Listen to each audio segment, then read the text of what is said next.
আসসালামু আলাইকুম ওরহমতুল্লাহ। ফ্রেন্ডস, আমরা যারা রিলস নিয়ে কাজ করি, অধিকাংশ মানুষের রিলসের উপর বেশি ভিউ কিংবা ভাইরাল হয় না বেশ করা কারণবশত।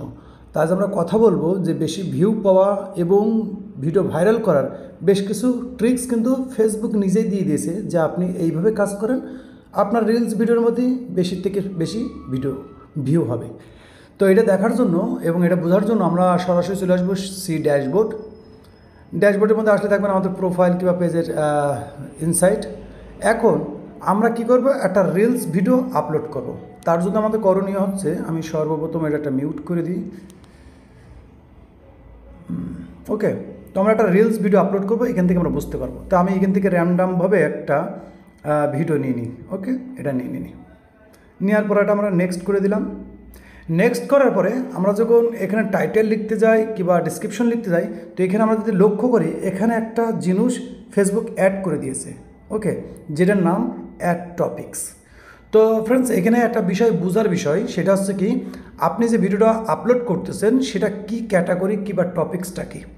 কারণ যখনই আপনি এই জিনিসটাকে সঠিকভাবে ব্যবহার না করতে পারবেন, ততক্ষণ ফেসবুক কিন্তু সঠিকভাবে আপনার ভিডিওটা সঠিক মানুষের কাছে পৌঁছতে পারছে না, অর্থাৎ আপনি কিন্তু ঠিক করে দেননি। তো আমরা যদি এক টপিক্সের উপরে ক্লিক করি, তো এখানে অনেকগুলো ক্যাটাগরি আসে। তো এখন আপনি যে ক্যাটাগরির ভিডিওটা আপলোড করেছেন, সেই ক্যাটাগরিটা এখান থেকে সিলেক্ট করতে হবে, যাতে করে ফেসবুকের অ্যালগোরিদম সঠিক মানুষের কাছে পৌঁছে দিতে পারে। অর্থাৎ অ্যালগোরিদমকে আপনি যখন বুঝাই দিয়েছেন যে আপনার ক্যাটাগরিটা অ্যানিমেল কিংবা ক্যাট, ন্যাচারাল, তারপরে যেটাই হোক না কেন, টকশো, ড্যান্স, মিউজিক ভিডিও ইত্যাদি ইত্যাদি। তো যখনই আপনি আপনার ভিডিওটার ক্যাটাগরি সঠিকভাবে দিতে পারবেন, তখন ফেসবুকের অ্যালগোরিদম এই ভিডিওটার সঠিক মানুষ, অর্থাৎ যারা দেখবে তাদের কাছেই পৌঁছাবে। কারণ লক্ষ্য করবেন যে আপনি এত সুন্দর ডিসক্রিপশন, এত সুন্দর ট্যাগ ব্যবহার করছেন, তারপরে আপনার ভিডিওতে অল্প কিছু ভিউ আসার পর বন্ধ হয়ে যায় কিংবা ভিউ আসে না। তো ফ্রেন্ডস, আমি বলবো যে আমি কিন্তু এই জিনিসটা যখন থেকে ব্যবহার করা শিখেছি, তখন থেকে দেখেছি আমার রিলসের উপরে ভালো একটা ভিউ আসা।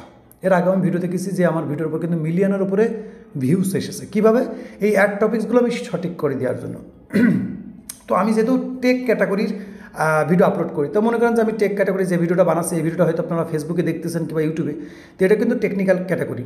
তো এখানে দেখেন, লক্ষ্য করেন, যদি টেকনিক্যাল ক্যাটাগরি দেখেন, তো এখানে খুঁজলে আপনি পেয়ে যাবেন, এখানে মেবি আছে। তো দেখেন, এখানে কিন্তু টেক ক্যাটাগরির মধ্যে বেশ করা আছে, এখানে দেখতে পারেন, আরও বেশ কত জায়গায় আছে মানে মেবি। তো যখনই আপনি আপনার ভিডিওটা আপলোড করবেন আর এই ক্যাটাগরিটা কিংবা অ্যাড টপিক্সটা সঠিকভাবে সিলেক্ট করবেন, দেখবেন অটোমেটিকলি আপনার ভিউ আসা শুরু হয়ে যাবে। কারণ আমি বলেছি কিন্তু যে আমরা যে ভুলের কারণে কিংবা আপনার আমার যে ভুলের কারণে আমাদের রিলস ভিডিওর ভিউ আসে না এবং ভাইরালও হয় না, কারণ আমরা সঠিক জিনিসটা সঠিকভাবে ব্যবহার করতে জানি না। তো আমরা এখানে লিখলাম, আমাদের টাইটেল লিখলাম, লেখার পরে আমরা কিছু হ্যাশট্যাগ ব্যবহার করি। ওকে, তো হ্যাশট্যাগ ব্যবহার করার পরে আমাদের দ্বিতীয় কাজ থাকবে, কিছু মানুষকে যদি প্রোফাইলতে করেন, তো কিছু মানুষকে ট্যাগ দিলেন, লোকেশন সিলেক্ট করতে পারেন, কিন্তু সব থেকে ইম্পর্টেন্ট আছে টপিক্স। এই টপিক্সটা যতক্ষণ ফিক্স না করতে পারবেন, ততক্ষণ কিন্তু আপনার ভিডিওর ভালো একটা ভিউ আসবে না, যেটা আসবে তাও ডিফল্টে আসবে। কারণ যদি আপনার ভিডিওটা ফেসবুক যদি সঠিক মানুষের কাছে পৌঁছে দেয়, তো আপনার ভিডিওতে 100 ভিউর জায়গায় 1000 ভিউ আসা সম্ভব। তো এটা ছোট্ট একটা ইনফরমেশন, কিন্তু আমি মনে করি খুবই ইম্পর্টেন্ট। যারা কাজ করেন হয়তো তারা জানেন, খুবই ইম্পর্টেন্ট একটা টপিক্স। এই টপিক্স, অ্যাড টপিক্সটা যখন সিলেক্ট করবেন, পাশাপাশি আপনি গ্রুপস, প্লেলিস্ট ইত্যাদি, থামলেন এসবগুলো লাগালেন আর টপিক্সটা ঠিক করে দিলেন, তো আমি মনে করি আপনি একবার ট্রাই করে দেখেন, ইনশাল্লাহ আমি মনে করি যেখানে আপনার 100 ভিউ আসতেছো, সেখানে দেখবেন আপনার নর্মালে 200-র ওপরে ভিউ আসবে, অর্থাৎ ডবলের বেশি আসবে। এমনকি মিলিয়ন ভিউ, লাখও ভিউ আসতে পারে। আমার একটা পেজের উপরে আমি কাজ করি রেগুলারভাবে, যেখানে কিন্তু আমি ভালো ভিউ পাই, ভালো আকারের ভিউ পাই। তো আশা করি আপনারা এই বিষয়টা কমপ্লিটলি বুঝতে পেরেছেন, আর এইভাবে কাজ একবার শুরু করেন, ইনশাল্লাহ দেখবেন ভালো একটা রেজাল্ট আপনারা পাবেন আশা করি। তো ভিডিও যদি ভালো লাগে, অবশ্যই ভিডিওতে একটা লাইক করে দেবেন এবং অবশ্যই আপনার মূল্যবান কমেন্ট করে রাখবেন, যাতে করে সামনে আপনার কমেন্ট অনুযায়ী আমরা আবার ভিডিও বানাইতে পারি। তো ভিডিও আজ এই পর্যন্তই। সকলে ভালো থাকবেন, নিজের খেয়াল রাখবেন। আল্লাহ হাফেজ।